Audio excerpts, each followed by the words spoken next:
নমস্কার,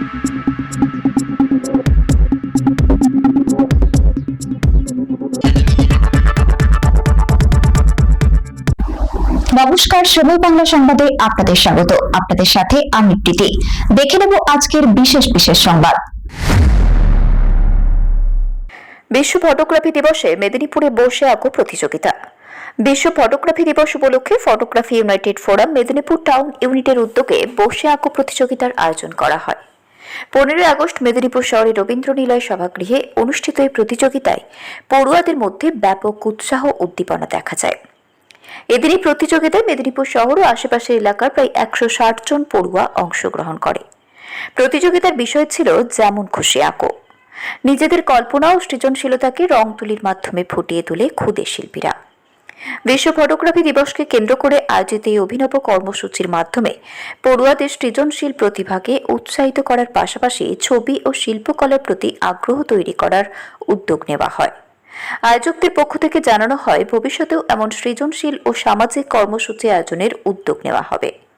নিজস্ব প্রতিনিধি, সময় বাংলা সংবাদ।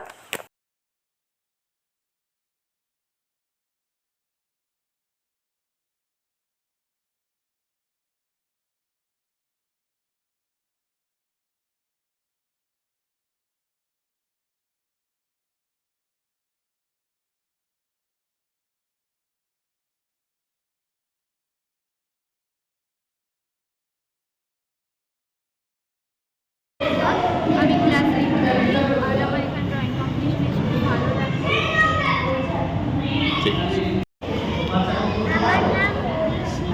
আমার নাম শিখিয়া, আমি ক্লাস 8 পড়ি।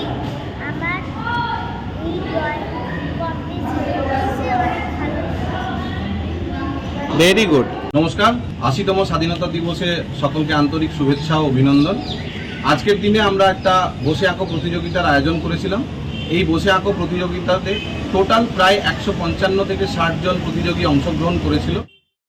এই প্রতিযোগিতা আয়োজন করার কারণ হচ্ছে আগামী 19শে আগস্ট ওয়ার্ল্ড ফটোগ্রাফি ডে উপলক্ষে আমরা photography United forum Medinipur town ইউনিটের পক্ষ থেকে একটি সাংস্কৃতিক সন্ধ্যার আয়োজন করা হয়েছে।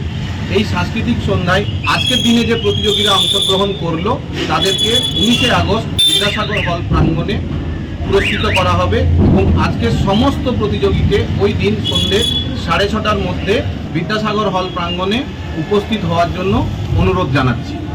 আপনারা সকলে ওই দিন বিদ্যাসাগর হল প্রাঙ্গণে উপস্থিত থাকুন এবং আমাদের অনুষ্ঠানটি উপভোগ করুন।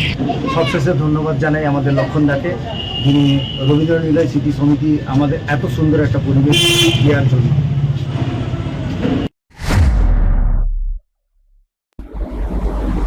সংবাদ এখনকার মতো এই পর্যন্তই। সঙ্গে থাকুন, দেখতে থাকুন সময় বাংলা।